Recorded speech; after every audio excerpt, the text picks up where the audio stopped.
Israel how to run their lives. It was a culture of righteousness. You got this? I'll show you some verses. Proverbs 11:10. If you'd like to turn there.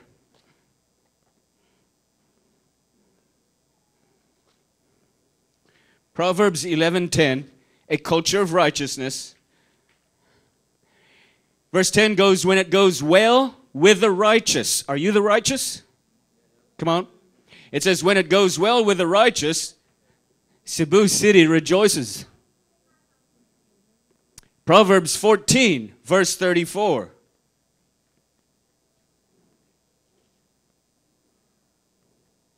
Righteousness exalts a nation. What makes a nation sikat? Because the women reached Mount Everest? Because we won the Olympics? What? What makes our nation sikat? Righteousness exalts a nation. It's what lifts a nation up. Proverbs 16:32. Watch this verse. He who is slow to anger. How many of you know somebody who's quick to anger? Just walks out of a meeting. Anybody know? It says, he who is slow to anger is better than the mighty. He who rules his spirit. If you can control yourself, you're better than he who takes a city. Okay? Proverbs 29. Move on a little bit to the end. Look at Proverbs 29. Verse 2. Fantastic verse. When the righteous are in authority. Let's put it another way. When Christians are in authority. Let's put it still another way. When the church is in authority, what happens? The people rejoice. But when a wicked man rules, the people groan. Do you know a nation that is groaning? Do you know a nation that wickedness is ruling? Where corruption is a culture?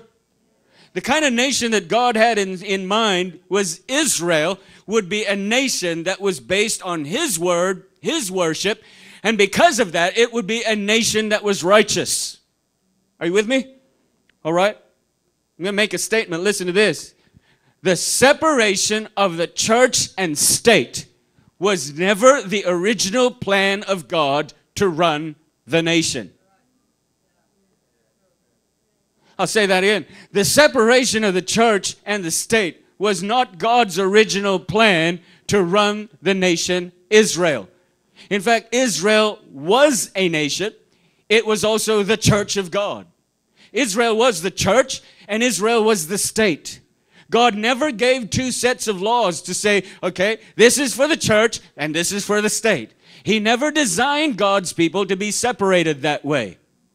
Are you with me? He assigned a people to run the government of Israel. That government was to be run by the priesthood.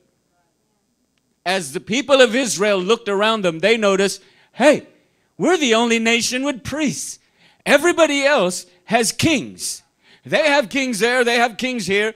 That nation has kings. The nation behind us has kings. How come we don't have a king? What God was really trying to impart to them was, He is the king. And He had a group of people that were to run His government, and the group was called the priesthood. Israel cried out to God and said, no, give us a king like the nation around us. And of course, eventually, God gave in to that because they did not want to obey His will. And they came into a second best structure wherein a king now ran Israel, but there was also still the priesthood. This is why this is dangerous. Listen to me. Because that's when the separation of the church and the state began. Are you with me? Okay. Once you separate the church and the state, here's the problem. Kings now made their own laws. Kings now felt they were exempted from the laws of the priest. And the priest had the 10 Commandments and other laws given by God, which was supposed to run Israel. But the king said, I'm the king. I want to go inside the temple. And the priest would say, well, you can't come inside the temple. Only priests are allowed to come inside the temple. But I'm the king. And so now kings had more power than the priests. Are you with me? And every king that came on started to make their own rules or their laws. And some of the laws were against God's laws.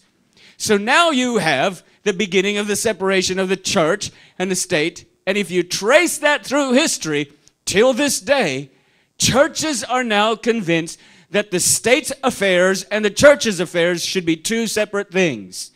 And that's why when a Christian now runs in politics, Christians will say, what's a Christian doing in politics? Our message to you today is, don't back off. The church, because they believed in the separation of the church and the state, has backed off far too much that we have no right to speak God's laws into man's laws for our nation anymore. What are we going to be? A church that says, okay, let's let the city run their own laws, and we'll keep our own laws. Well, that's effectively what has happened through the centuries. Watch this. Sooner or later, when they divided the church and the state, now the priests did not have authority over all the people. They only had authority over the premises of the church. Are you getting this? And because they only had authority over the premises of the church, the laws inside the church was now different from the laws outside the church. But the devil wasn't content with that. He began to push Israel into a corner. The next thing you know, you see the church can only exercise itself on a Sunday. Think about that. Now that they've clipped the jurisdiction and scope of how much authority a church can have, he now backs up the church into one segment of the week called Sunday. And so the church was a Sunday thing. Church was for Sunday things. And the rest of the week was secular. If you go in that line of thinking, that means you don't have to be a Christian 7 days a week. You can only be a Christian 1 day a week. It's okay. Just follow man's laws 6 days a week. 1 day a week, you can follow God's laws. How many of you have ever been like me, been a little bit better on a Sunday than on a Monday? You ever done that? Maybe in a previous religion. How many of you just were a little bit better on a Sunday than the rest of the week? How many of you ever said, La Domingo Rabaron? It's for the Lord. Shouldn't every day be for the Lord?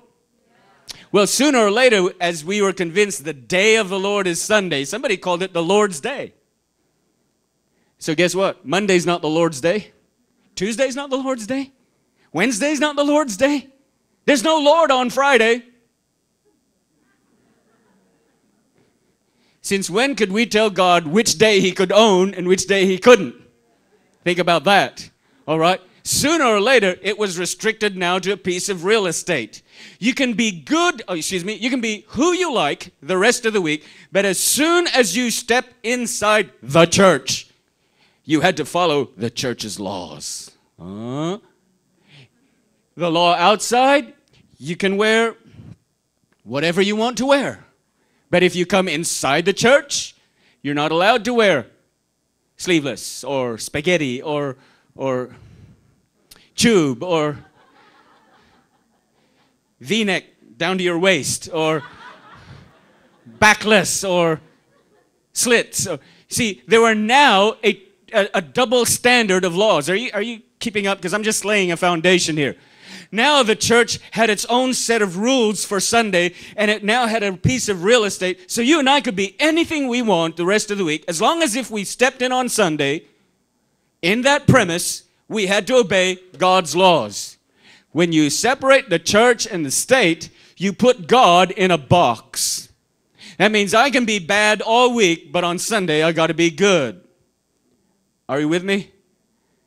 The separation of the church and the state was not a design by God, because now it created a priesthood with a set of laws and a king with a set of laws, and oftentimes they would clash at each other, but because kings had armies, priests were often slaughtered.